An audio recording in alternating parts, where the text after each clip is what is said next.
గతించిపోయే కాలం భూతకాలం, గతించేది పనికిరానిది. భవిష్యత్తు ఏమవుతుందో తెలియని కాలం, ఎలా ఉంటుందో తెలియని కాలం. ఈ రెండు అవసరం లేదు. గతించేదేది నీ దగ్గరికి రాదు. నువ్వు తిరగదోసుకున్నా వెనక్కి రాదు. వెళ్ళిపోయే నది లాంటిది గతించే కాలం. భవిష్యత్తు అన్నది రాబోయే కాలం. దాని గురించి ఊహించొద్దు. ఎందుకు అంటే గతించేది వెళ్ళిపోయింది, దానివల్ల ఉపయోగం లేదు. రాబోయేది నువ్వు చేసుకునే వర్తమాన కర్మల వల్ల అది మంచి ఉండొచ్చు, నువ్వు చేసుకునే పాపకర్మల వల్ల చెడు రావచ్చు. నువ్వే కర్మలు చేస్తున్నావో నీకు తెలియదు. అందుకే భవిష్యత్తును కూడా నువ్వు ఊహించుకోవద్దు. అందుకే గతము వద్దు, భవిష్యత్తు వద్దు. భూతకాలము లేదు, భవిష్యత్తు కాలము లేదు. వర్తమానమే. ఆ వర్తమానంలో జీవించగలగడమే మరి ఒక సాధకుడు. కొంతమంది ఎప్పుడో గొప్ప జీవితం ఉండొచ్చు, పోవచ్చు ఆ జీవితం. వర్తమానంలో పదే పదే తలుచుకోవడం వల్ల దుఃఖం ఉంటుంది. అందుకని అది తలుచుకోవడం నష్టమే జరుగుతుంది.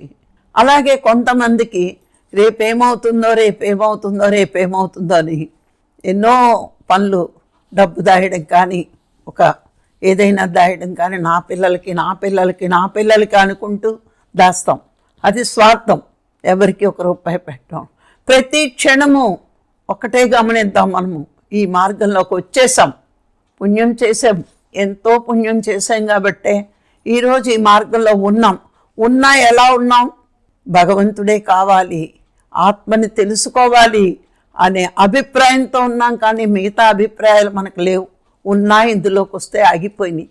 ఏది సృష్టిని నిర్వర్తిస్తుందో, ఏది సృష్టి అంతా నిండి ఉందో, ఆ సృష్టికర్త నాలో ఉన్నాడు, అది నాకు తెలియట్లేదంటే నా మనసు ఇంకా ప్యూర్ అవ్వలేదేమో. అది ఏ టైంకి అవుతుందో నేను ఈలోగా ప్రయత్నం చేయడం నా వంతు. మానవుడి వంతు ప్రయత్నమే. భగవంతుడి వంతు అర్హత వచ్చినప్పుడు అన్నీ వస్తాయి. అర్హత వచ్చినప్పుడు వస్తాయి అని ధీమాగా ఉండగలగాలి, కానీ బెంగగా ఉండకూడదు. అది భూతకాలం భవిష్యత్తు కాలం గురించి మనం ఎప్పుడు ఆలోచించకపోతే మనం చాలా నిశ్చింతగా ఉంటాం వర్తమానంలో. ఇప్పుడు వర్తమానంలో ఉన్నాం, మంచి క్లాస్ విన్నాం, మంచి సాధన చేసాం, మరి ఎన్నో విషయాలు తెలుసుకుంటున్నాం. ఇది ఆనందకరమైన జీవితం. ఈ ఆనందం ఒక క్షణం తర్వాత ఉంటుందో ఉండదో. ప్రపంచంలో ఒక అడుగు పెట్టేస్తాం ఇంకో గంట తర్వాత. అక్కడ ఎన్ని మనకు ఆనందాన్ని ఇస్తాయో, ఎన్ని దుఃఖాన్ని ఇస్తాయో మనకు తెలియదు. అందుకే ఈ వర్తమానంలో జీవించగలిగినప్పుడు ఈ ఆనందాన్ని కరెక్ట్గా అనుభవించగలుగుతాం.